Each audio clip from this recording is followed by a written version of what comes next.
reine d'Angleterre, c'est pas un job rigolo.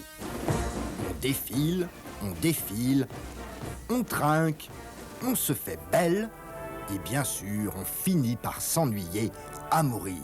Alors hier, pour fêter son anniversaire, la reine a voulu s'éclater.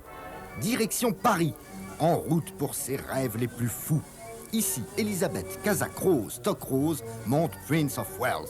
Exciting, n'est-il pas? Plus fou encore, cette incroyable rencontre à l'ambassade. Un inconnu surgit de nulle part, Elisabeth glisse sous le charme. My goodness, quelle aventure! Ça swing pour le Queen's Birthday. Joyeux anniversaire, Votre Majesté. Bon anniversaire qui? Madame la reine. Quel pied, Barbès, Elisabeth! C'est coloré, superbe, n'est-il pas? Que demander de plus? Je lui offrirai des fleurs, déjà. Elle en a assez. Mais oui, c'est vrai que les fleurs, toujours assorties au tailleur, y en a marre. Je voudrais lui offrir un déjeuner au fast-food. Delicious, Elisabeth.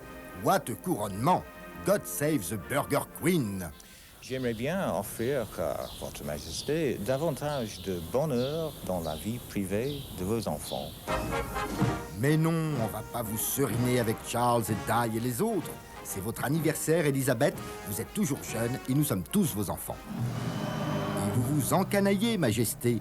Admirable, n'est-il pas? Marvelous de fouiner à faim. D'être plus élégante. De découvrir la superbe mode bicentenaire, de s'envoyer un petit kawa.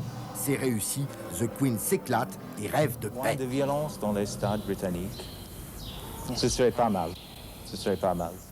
Alors notre cadeau, Majesté, ce stade vide, rien que pour vous.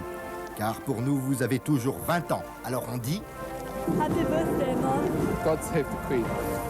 And God save ces deux monuments, fierté du monde moderne. Alors, il faut vous raconter des histoires. Vous savez, parfois, quand on a des tournages comme ça, il se passe des choses bizarres. Et là, Madame Von Frog, de l'agente Peter Kim, c'est son nom. Elle s'appelle Huguette Funfrock, ce qui veut dire en gros rigolo pantalon. Voilà, c'est la fausse reine d'Angleterre, elle est partout, elle est géniale. Et elle se promenait à la gare Saint-Lazare. À la gare du Nord. À la gare du Nord. Et racontez-nous ce qui s'est passé. Il s'est passé quelque chose que vous allez voir maintenant, c'est-à-dire qu'une femme a cru qu'il s'agissait de la vraie reine d'Angleterre et lui a amené son enfant. À toucher. Voilà. Et elle s'est mise à lui parler en anglais. Regardez vraiment ces rencontres entre une dame qui était comme vous et la reine d'Angleterre. Jessica. Jessica. Oh, donne la main à la dame. Voilà. Voilà. You speak English? Yes.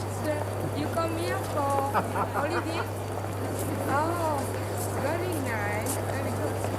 Yeah, no, I live in France. Yes, I live in France.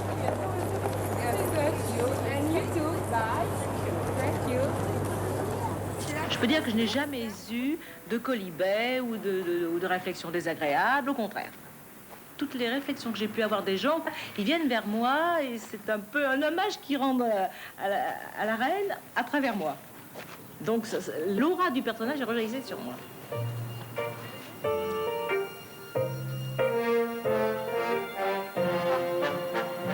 Vous n'avez pas envie d'être vraiment la reine? Ah, vraiment pas. Je n'ambitionne absolument pas ce genre de rôle et je plains beaucoup Sa Majesté d'avoir à tenir un rôle aussi délicat, aussi dur.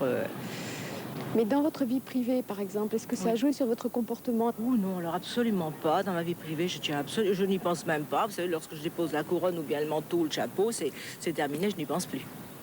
Sorry, I'm sorry.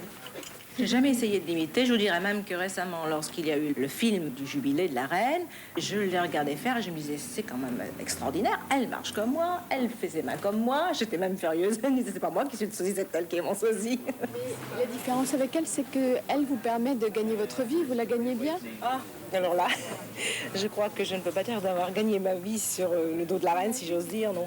Parce que si je mettais évidemment bout à bout tout ce que j'ai pu gagner, le plus que j'ai pu gagner en 10 ans, je crois que j'aurais à peu près la moitié du SMIC.